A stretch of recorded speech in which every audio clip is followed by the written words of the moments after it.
Good morning everyone.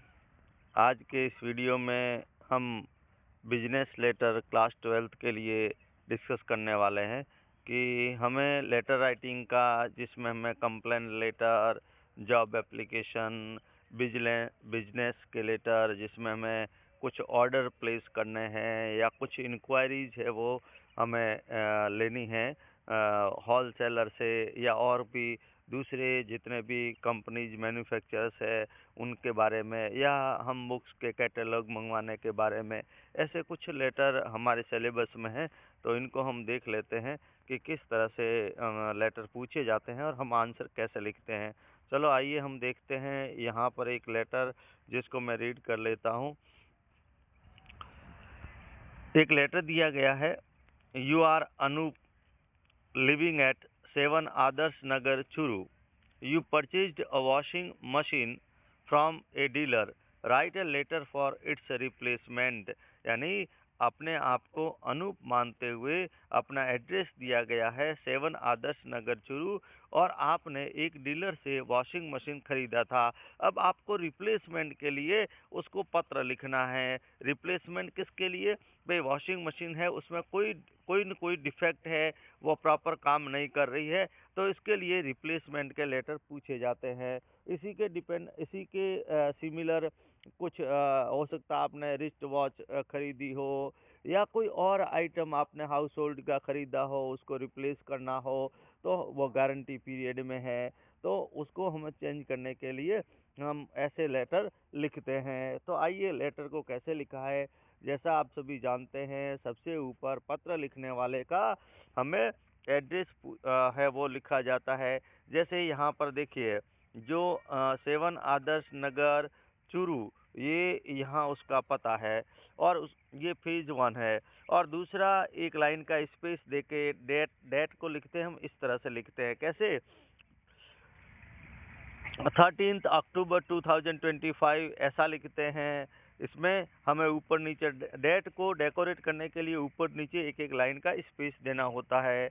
और उसके बाद में हम किसको लिख रहे हैं? यहाँ पर देखिए हेडिंग, यहाँ पर आया मैसर्स, MS का मतलब मैसर्स, या हम ये कह सकते हैं उसके सेल्समैन को लिख सकते हैं, या जब हम उसकी कंपनी के या उस डीलर के मालिक को लिख रहे हैं तो इसलिए हम लिख रहे हैं Messrs tulip appliances, MG road, Jaipur. यानी ये कौन सा एड्रेस है जिसको हम पत्र लिख रहे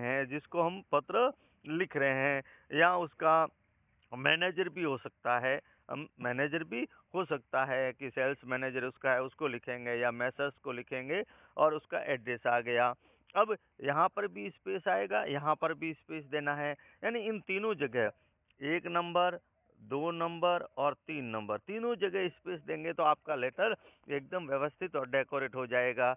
सब्जेक्ट लिख लिया, कंप्लेंट रिगार्डिंग ए डिफेक्टिव वॉशिंग मशीन। यहाँ पर हम सब्जेक्ट क्लियर लिख दिया है कि हम लेटर किस लिए लिख रहे हैं, एक शिकायत कर रहे हैं या किसके बारे में? वॉशिंग मशीन के बारे में। या हम सीधा ऐसा भी यहाँ लिख सकते थे, रिप्लेसमेंट ऑफ। जैसा यहाँ सब्जेक्ट में देखिए इट्स रिप्लेसमेंट, तो सब्जेक्ट में हम ऐसा भी लिख सकते हैं, replacement of A washing machine, ऐसा भी हो सकता है, या कंप्लेंट अबाउट या रिगार्डिंग वॉशिंग मशीन। अब आगे कैसे लिखते हैं, देखो डियर सर्स, यहाँ पर प्लूरल आया। देखिए यहाँ प्लूरल क्यों आया है कि हमने मैसर्स को लिखा है, यानी जब बिजनेस कंपनी या बिजनेस ग्रुप के लिए हम प्लूरल यूज करते हैं, डियर सर्स, इसलिए प्लूरल आया है।